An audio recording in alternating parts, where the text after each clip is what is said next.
Good morning, children. Today we'll see the other parts of the plant. First, the leaf. The leaf grows out from the stem, and the most plants have green leaves.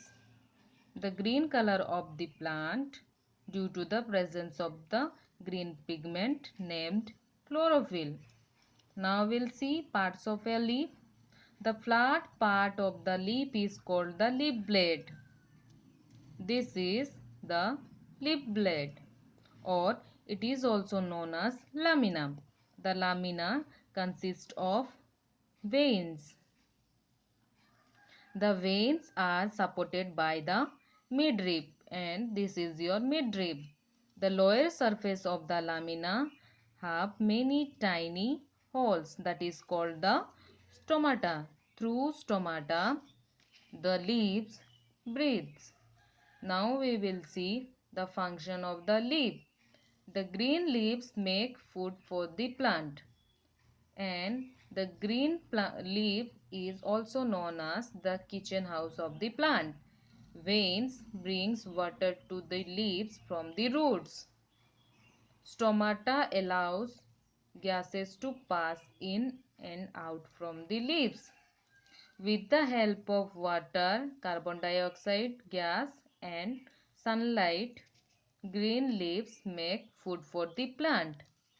While making food, the green leaves give out oxygen which we breathe in, and the food that green leaves prepare, that is sugar. The sugar is used by the plant for their growth.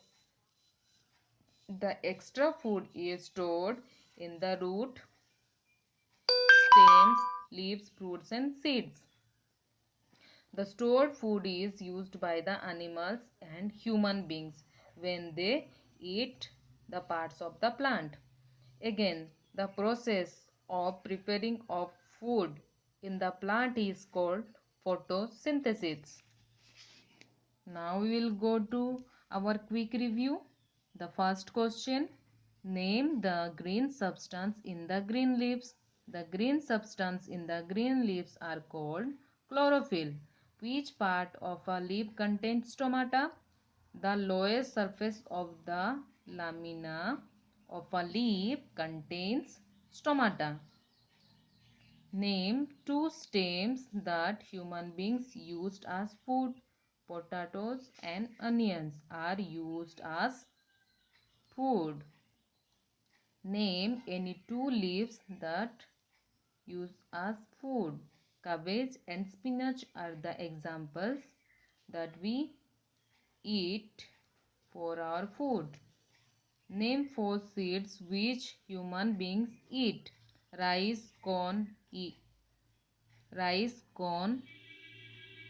oat and gram are the examples of seed that we eat for food. The next part is flower. We all know that flowers are very beautiful and it is the most attractive part of a plant. Flowers have different colors. They produce sweet substance that is called nectar. Through this nectar, insects and butterflies get attracted. Sepals protects the flower while it is in a bud stage. This part is our sepal, and this is our petals, and this is the bud. The sepal is protect the bud during its primary stage. Petal attracts insect and birds. The function of flower. Flowers help the plants in reproduce or the reproduction. They grow into fruits and fruits contain seed, and from the seed again a new plant grows when they are put into the soil.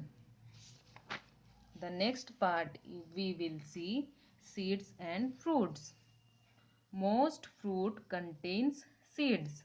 Some fruits as such as mangoes, papayas, watermelon, muskmelons, etc. have many seeds.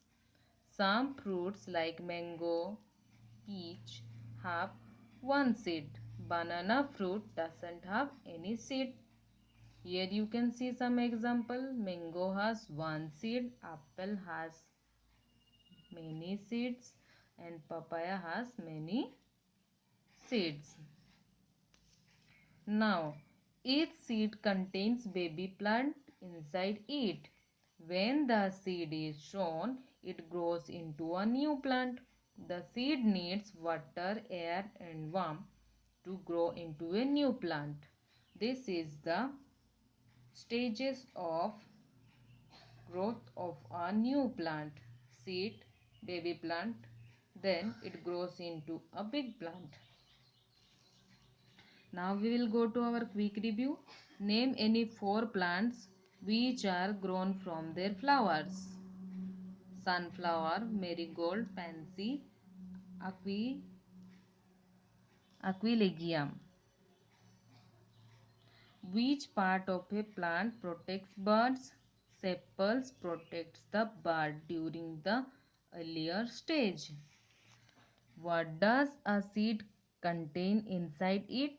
Seed contains baby plant inside it.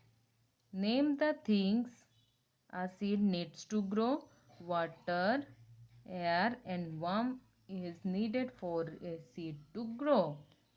Name four fruits which has many seeds. Tomato, papaya, watermelon and muskmelon are the example of many seeds. Children, you learn all the important points. Thank you.